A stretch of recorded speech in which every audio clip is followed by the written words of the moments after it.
الحمد لله وكفى وسلام على عباده الذين اصطفى أما بعد أعوذ بالله من الشيطان الرجيم بسم الله الرحمن الرحيم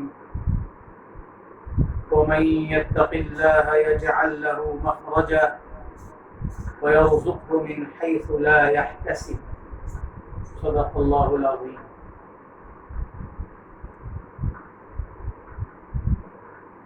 آج 24ویں تراویح میں 28ویں پارے کی تلاوت کی گئی ہے۔ دوران تلاوت کی آیت کریمہ بھی آئی ہے جو میں نے آپ حضرات کے سامنے پڑھی ہے۔ اس آیت کریمہ میں اللہ رب العزت نے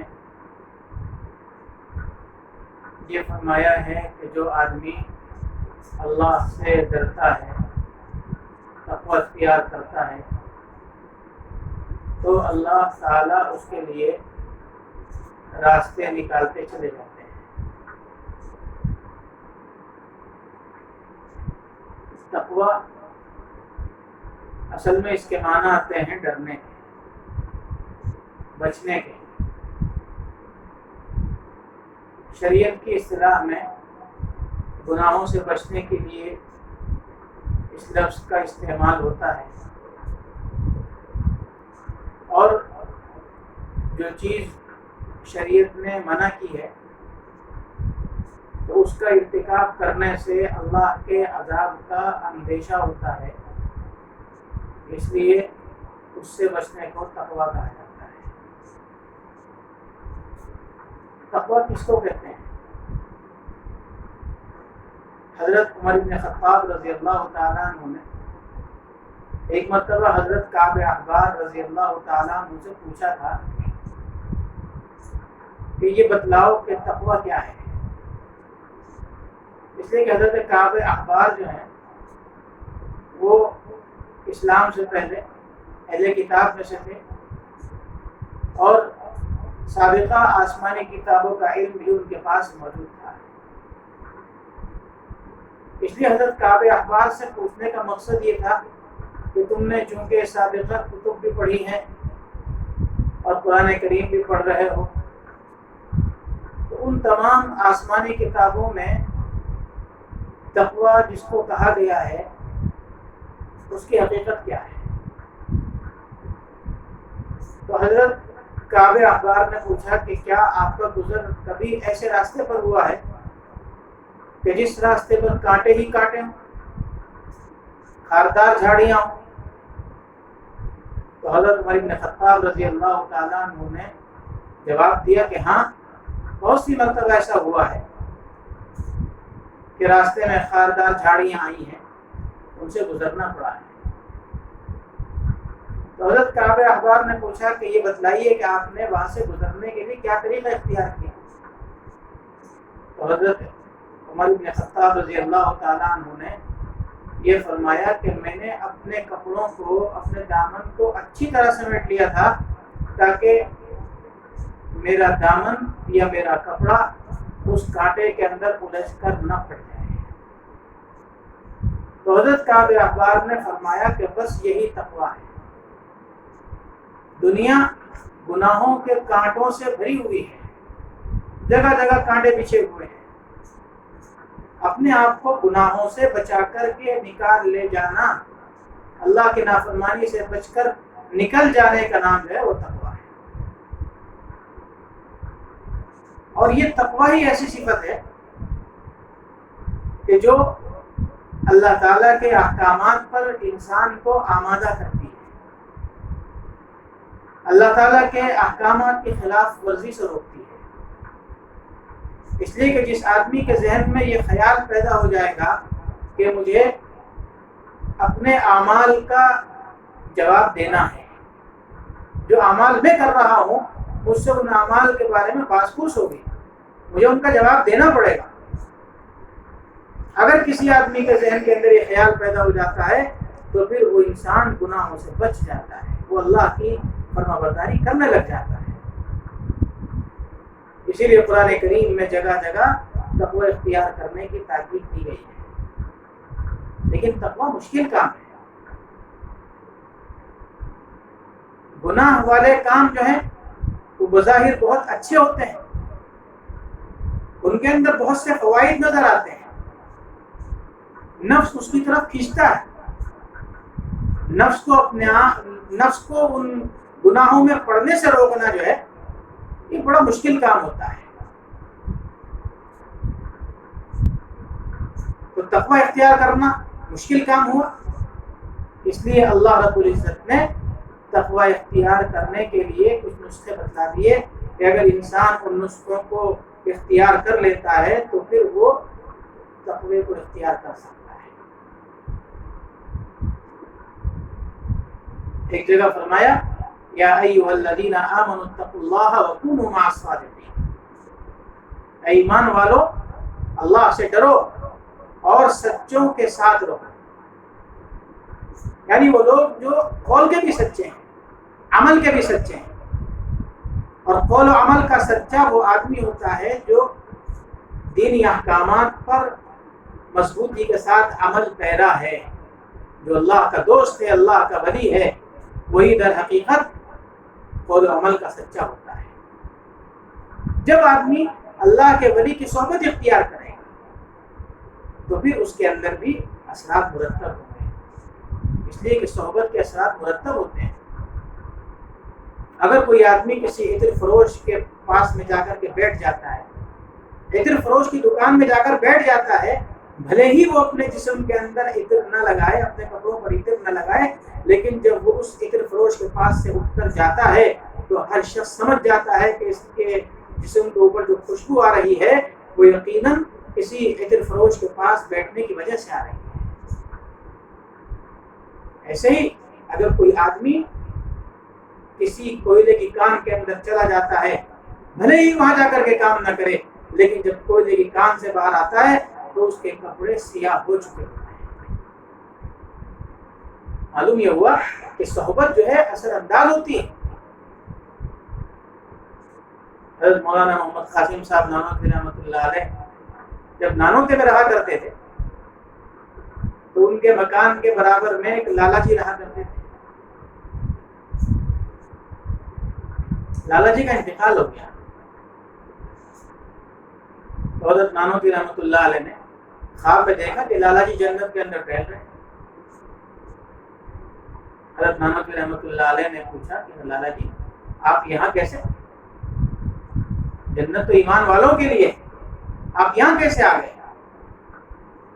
تو لالا جی نے یہ فرمایا کہ جب آپ اپنے گھر میں قرآن کریم کی تلاوت کرتے تھے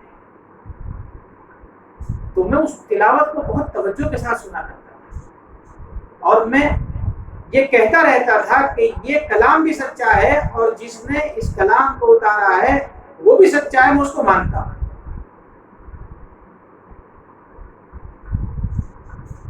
چونکہ انہوں نے اپنے دل میں اس ذات کو ماننے کا عزم کر لیا، اس ذات کے وجود کا یقین کر لیا جس ذات نے اس کلام کو اتارا تھا، اور اپنی زبان سے اس کا اعتراف بھی کر لیا، گویا انہوں نے خاموشی کے ساتھ ایمان قبول کر لیا تھا، اور یہ صرف حضرت نانوتوی رحمۃ اللہ علیہ کی صحبت کا نتیجہ تھا۔ تو اس لیے فرمایا کہ سچوں کی صحبت اختیار کرو، جب سچوں کی صحبت اختیار کرو گے تو اللہ تعالیٰ تمہیں بھی سچا بنا دے گا۔ کہیں فرمایا یا ایھا الذین آمنوا اتقوا اللہ ولتنظر نفس ما قدمت لغد، اے ایمان والو اللہ سے ڈرو، اور چاہیے کہ تم میں سے ہر شخص دیکھ لے کہ اس نے کل کے لیے کیا تیاری کی ہے، آخرت کے لیے کیا تیاری کی ہے۔ یعنی اپنے ذہن کے اندر یہ خیال پیدا کر لیں کہ کل اللہ کی بارگاہ میں حاضر ہو کر مجھے اپنے عمل کا حساب دینا ہے۔ اگر یہ خیال پیدا ہو جاتا ہے تو پھر انسان کے لیے اللہ کے احکامات پر عمل کرنا آسان ہو جاتا ہے۔ تقوی سے جہاں اخروی فوائد حاصل ہوتے ہیں، دنیا کے اندر بھی اللہ تعالیٰ اس کے فوائد دکھلاتے ہیں۔ جو آیت میں نے آپ کے سامنے پڑھی ہے اس آیت میں اللہ تعالیٰ فرماتے ہیں وَمَن يَتَّقِ اللَّهَ يَجْعَلْ لَهُ مَخْرَجًا، جو آدمی اللہ سے ڈرتا ہے اللہ تعالیٰ اس کے لیے راستے نکال دیتے ہیں. یہ راستے دنیا کے اندر بھی ہو سکتے ہیں کہ دنیا کے اندر اس کو کوئی پریشانی آئے، چاہے وہ مالی اعتبار سے پریشانی آئی ہو یا اور کوئی پریشانی اس کو آئی ہو، اگر وہ تقوی اختیار کرتا ہے تو اللہ تعالیٰ اس کے تقوی کی برکت سے دنیا کے اندر آنے والی پریشانی کو دور کر دیں گے. اور آخرت کے اندر اگر اس کے کچھ اعمال صالحہ میں کمی ہو جائے گی اور اس کی وجہ سے اس کو کچھ سختی ہونے لگے گی تو اس کا تقوی وہاں بھی کام آئے گا. اللہ تعالیٰ اس کے تقوی کی برکت سے اس کو وہاں کی پریشانی سے بھی محفوظ فرما دیں گے. دوسرا وعدہ یہ فرمایا وَيَرْزُقْهُ مِنْ حَيْثُ لَا يَحْتَسِبُ، اور اس کو ایسی جگہ سے رزق عطا فرمائیں گے کہ جس کا اس کو گمان بھی نہیں. یعنی اللہ تعالیٰ اس کے لیے رزق کے اسباب مہیا کر دیں گے اور ایسا رزق اس کو عطا فرمائیں گے کہ اس کے گمان میں بھی نہیں ہو سکتا کہ یہ رزق مجھ کو مل سکتا. روایات حدیث میں آتا ہے کہ حضرت عوف بن مالک اشجعی رحمۃ اللہ علیہ رسول اللہ صلی اللہ علیہ وسلم کی خدمت میں حاضر ہوئے اور عرض کیا کہ یا رسول اللہ میرے لڑکے سالم کو دشمن گرفتار کر کے لے گئے ہیں، میں اور ماں دونوں سخت پریشان ہیں، کیا کریں؟ اللہ کے نبی نے فرمایا کہ میں تم کو حکم دیتا ہوں کہ تم اور تمہاری بیوی دونوں لا حول ولا قوت الا باللہ کثرت کے ساتھ پڑھا. اس کا اثر یہ ہوا کہ ایک روز وہ دشمن غافل ہوئے اور سالم جو ہے ان کی قید سے نکل کر بھاگ پڑے. نہ صرف کہ بھاگ لیے بلکہ ان دشمنوں کی جو بکریاں تھیں وہ بھی اپنے ساتھ لے کر کے چل گئی اور راستے میں مزید ان کے اونٹ ملے تو ان اونٹوں کو بھی ہاک کر کے اپنے ساتھ لے آئے اور اپنے والدین کے پاس پہنچ گئے. ان کے والد حضور اکرم صلی اللہ علیہ وسلم کی خدمت میں حاضر ہوئے اور عرض کیا کہ یا رسول اللہ میرا بیٹا صحیح سالم آ گیا ہے اور صرف خود ہی واپس نہیں آیا ہے بلکہ اپنے ساتھ دشمنوں کی بکریاں اور دشمنوں کے اونٹ بھی لے کر کے آیا ہے. تو اس پر یہ آیت نازل ہوئی کیونکہ ہمیں گمان بھی نہیں تھا کہ اس طریقے سے ہمیں یہ رزق مل جائے گا، لیکن اللہ رب العزت نے ان کے تقوی کی برکت سے ان کے لیے رزق کا انتظام فرما دیا. آگے آیت میں فرمایا وَمَن يَتَّقِ اللَّهَ يَجْعَلْ لَهُ مِنْ أَمْرِهِ يُسْرًا. یہ تیسرا وعدہ ہے کہ جو اللہ سے ڈرتا ہے اللہ تعالیٰ اس کے کام کو آسان کر دیں گے. اس کا کام چاہے دنیا کا ہو چاہے اس کا کام آخرت کا ہو، ہر کام کو اللہ رب العزت آسان کرتے چلے جائیں گے. اور ایک اور آیت میں فرمایا وَمَن يَتَّقِ اللَّهَ يُكَفِّرْ عَنْهُ سَيِّئَاتِهِ وَيُعْظِمْ لَهُ أَجْرًا. جو اللہ سے ڈرتا ہے اللہ تعالیٰ اس کے گناہوں کو مٹا دیتے ہیں اور اس کو بڑا اجر عطا فرماتے ہیں. چوتھا وعدہ یہ فرمایا کہ اس کے تقوی کی برکت سے اللہ تعالیٰ اس کے گناہوں کو معاف فرما دیں گے. لیکن گناہوں سے مراد ہوتے ہیں چھوٹے گناہ، اس لیے کہ بڑے گناہ کے معاف ہونے کے لیے شرط یہ ہے کہ اللہ تعالیٰ سے توبہ کی جائے. اور توبہ کے 3 درجے ہوتے ہیں. ایک درجہ تو یہ ہوتا ہے کہ انسان اب تک جو غلط کام کر رہا تھا اس کو چھوڑ دے. دوسرے یہ کہ اس کام پر شرمندگی کا اظہار کرے، ندامت کا اظہار کرے. اور تیسرے کہ اس کام کو آئندہ نہ کرنے کا عہد کرے. اور اگر کوئی شریعت کا حکم چھوڑ رہا تھا تو توبہ کا طریقہ یہ ہے کہ اب تک جو چھوڑا گیا ہے اس پر ندامت کا اظہار کرے، آئندہ کے لیے اس کو پابندی کے ساتھ کرنے کا عزم مصمم کرے اور ابھی سے اس کو کرنا شروع کر دے. یہ توبہ ہے. صرف زبان سے لفظ توبہ کہنے سے بات نہیں بنے گی بلکہ یہ 3 درجے اختیار کیے جائیں گے تو بھی اس کو توبہ کہا جائے گا. تو فرمایا کہ جو آدمی اللہ سے ڈرتا ہے اللہ تعالیٰ اس کے چھوٹے گناہوں کو معاف فرما دیتے ہیں. اس لیے کہ اللہ کا وعدہ ہے ان الحسنات یذہبن السیئات، کہ نیکیاں جو ہیں برائیوں کو مٹاتی چلی جاتی ہے۔ تو چھوٹے چھوٹے گناہ اللہ تعالیٰ معاف فرما دیں گے، بڑے گناہ یا تو توبہ سے معاف ہوں گے، اور اگر کسی کی حق تلفی کی ہے تو اس کا حق ادا کر کے معاف فرمائیں گے۔ اگر کسی انسان نے دنیا میں کسی دوسرے انسان کی حق تلفی کی ہے تو اللہ کے نبی کی ہدایت اس کو یہ ہے کہ وہ دنیا میں ہی اس کا حق ادا کر کے اپنا معاملہ صاف کر لے۔ اگر حق ادا کرنے کی صلاحیت نہیں ہے تو اس سے معافی مانگ لے، اگر وہ معاف کر دیتا ہے تو آخرت کی پکڑ سے بچ جائے گا، اور اگر اس نے معاف نہیں کیا یا اس سے معافی نہیں مانگی تو پھر آخرت میں اس پر پکڑ ہوگی۔ اللہ تعالیٰ اپنے حق میں کی جانے والی کوتاہی کو تو معاف فرما سکتے ہیں، لیکن کسی بندے کے حق میں اگر کوئی کوتاہی کی گئی ہے تو اللہ تعالیٰ اس کو معاف نہیں فرمائیں گے۔ ایک حدیث میں آتا ہے اللہ کے نبی نے صحابہ کرام سے پوچھا جانتے ہو مفلس کون ہے؟ صحابہ کرام نے عرض کیا کہ یا رسول اللہ جس کے پاس مال و دولت نہ ہو مفلس ہے۔